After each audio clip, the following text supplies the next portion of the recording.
Charlotte. The night seemed long. Wilbur's stomach was empty and his mind was full. And when your stomach is empty and your mind is full, it's always hard to sleep. A dozen times during the night, Wilbur woke and stared into the blackness, listening to the sounds and trying to figure out what time it was. A barn is never perfectly quiet, even at night when there is usually something stirring. The first time he woke, he heard Templeton gnawing a hole in the grain bin. Templeton's teeth scraped loudly against the wood and made quite a racket. That crazy rat, thought Wilbur. Why does he have to stay up all night, grinding his clashes and destroying people's property? Why can't he go to sleep, like any decent animal? The second time Wilbur woke, he heard the goose turning on the nest and chuckling to herself. "What time is it?" whispered Wilbur to the goose. Probably, about 11:30, said the goose. "Why aren't you asleep, Wilbur?" "Too many things on my mind," said Wilbur. "Well," said the goose, "that's not my trouble.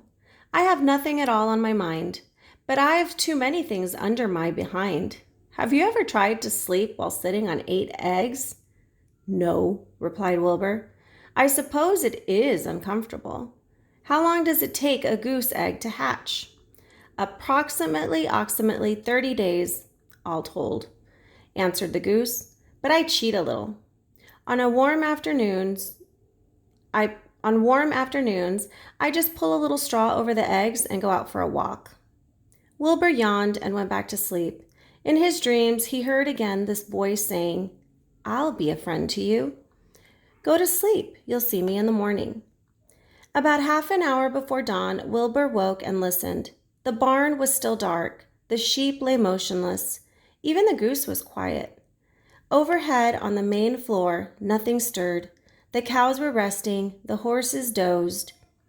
Templeton had quit work and gone off somewhere on an errand.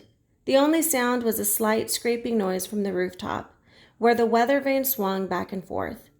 Wilbur loved the barn when it was like this, calm and quiet, waiting for light. Through a small window, a faint gleam appeared. One by one, the stars went out. Wilbur could see the goose a few feet away. She sat with her head tucked under a wing. Then he could see the sheep and the lambs. The sky lightened.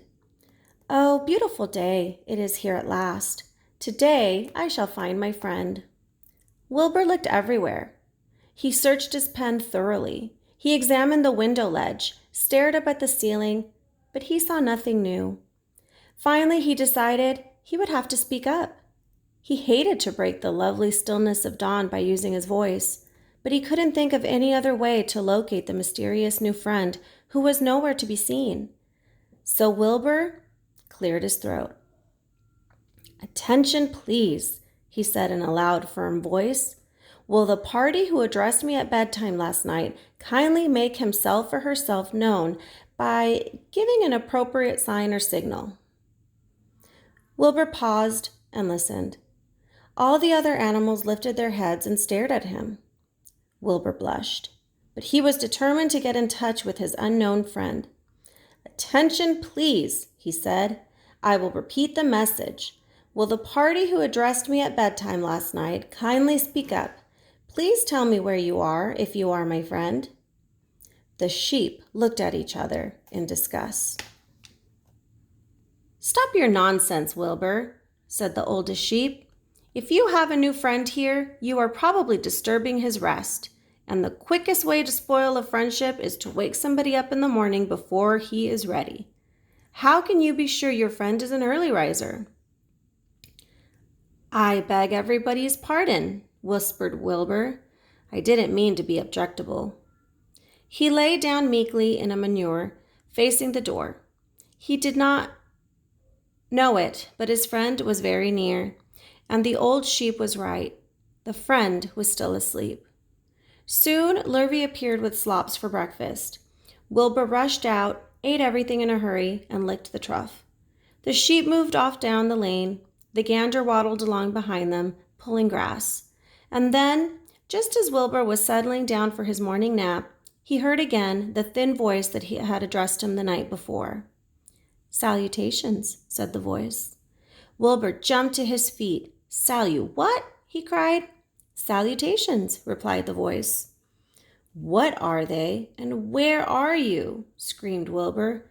"Please, please tell me where you are, and what are salutations?" "Salutations are greetings," said the voice. "When I say salutations, it's just my fancy way of saying hello or good morning. Actually, it's a silly expression. And I'm surprised that I used it at all. As for my whereabouts, that's easy. Look up here in the corner of the doorway. Here I am. Look, I'm waving." At last, Wilbur saw the creature that had spoken to him in such a kindly way. Stretched across the upper part of the doorway was a big spider web.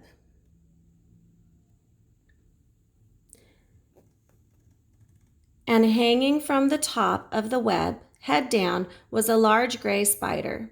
She was about the size of a gumdrop. She had 8 legs, and she was waving one of them at Wilbur in a friendly greeting. "See me now?" she asked.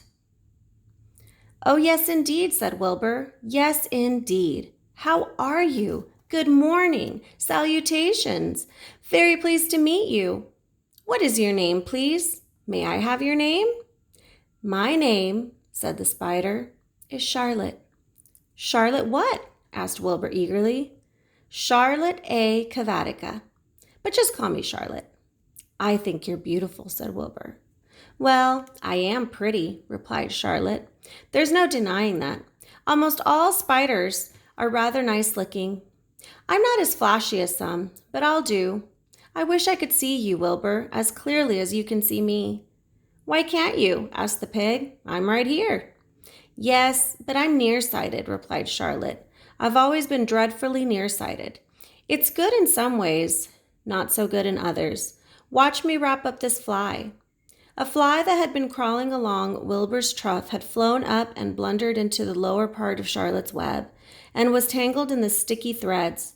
The fly was beating its wings furiously, trying to break loose and free itself. "First," said Charlotte, "I dive at him." She plunged toward the fly.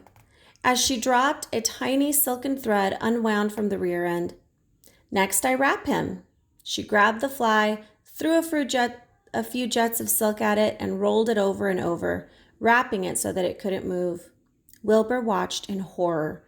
He could hardly believe what he was seeing, and although he detested flies, he was sorry for this one. "There," said Charlotte. "Now I knock him out so he'll be more comfortable." She bit the fly. "He can't feel a thing now," she remarked. "He'll make a perfect breakfast for me." "You mean you eat flies?" gasped Wilbur. "Certainly. Flies, bugs, grasshoppers, choice beetles, moths, butterflies, tasty cockroaches, gnats, midges, daddy longlegs, centipedes, mosquitoes, crickets, anything that is careless enough to get caught in my web. I have to live, don't I?" "Why, yes, of course," said Wilbur. "Do they taste good?" "Delicious, of course. I don't really eat them. I drink them. Drink their blood." "I love blood," said Charlotte. And her pleasant, thin voice grew even thinner and more pleasant. "Don't say that," groaned Wilbur. "Please don't say things like that." "Why not? It's true, and I have to say what is true. I'm not entirely happy about my diet of flies and bugs, but it's the way I'm made. A spider has to pick up a living somehow or other, and I happen to be a trapper. I just naturally build a web and trap flies and other insects. My mother was a trapper before me. Her mother was a trapper before her. All of our family have been trappers. Way back for thousands and thousands of years, we spiders have been laying for flies and bugs." "It's a miserable inheritance," said Wilbur gloomily. He was sad because his new friend was so bloodthirsty. "Yes, it is," agreed Charlotte, "but I can't help it. I don't know how the first spider in the early days of the world happened to think up this fancy idea of spinning a web, but she did, and it was clever of her too. And since then, all of us spiders have had to work the same trick. It's not a bad pitch on the whole. It's cruel, replied Wilbur, who did not intend to be argued out of this position. Well, you can't talk, said Charlotte. You have your meals brought to you in a pail. Nobody feeds me. I have to get my own living. I live by my wits. I have to be sharp and clever, lest I go hungry. I have to think things out, catch what I can, take what comes. And it just so happens, my friend, that what comes is flies and insects and bugs. And furthermore, said Charlotte, shaking one of her legs, do you realize that if I didn't catch bugs and eat them, bugs would increase and multiply and get so numerous that they'd destroy the earth, wipe out everything? Really? Said Wilbur. I wouldn't want that to happen. Perhaps your web is a good thing after all. The goose had been listening to this conversation and chuckling to herself. There are lots of things Wilbur doesn't know about life, she thought. He's really a very innocent little pig. He doesn't even know what's going to happen to him around Christmas time. He has no idea that Mr. Zuckerman and Lurvy are plotting to kill him. And the goose raised herself a bit and poked her eggs a little further under her so that they would receive the full heat from her warm body and soft feathers. Charlotte stood quietly over the fly, preparing to eat it. Wilbur lay down and closed his eyes. He was tired from this wakeful night and from the excitement of meeting someone for the first time. A breeze brought him the smell of clover, the sweet-smelling world beyond his fence. Well, he thought, I've got a new friend all right, but what a gamble friendship is. Charlotte is fierce, brutal, scheming, bloodthirsty, everything I don't like. How can I learn to like her, even though she is pretty and, of course, clever? Wilbur was merely suffering the doubts and fears that often go with finding a new friend. In good time, he was to discover that he was mistaken about Charlotte. Underneath her rather bold and cruel exterior, she had a kind heart, and she was to prove loyal and true to the very end.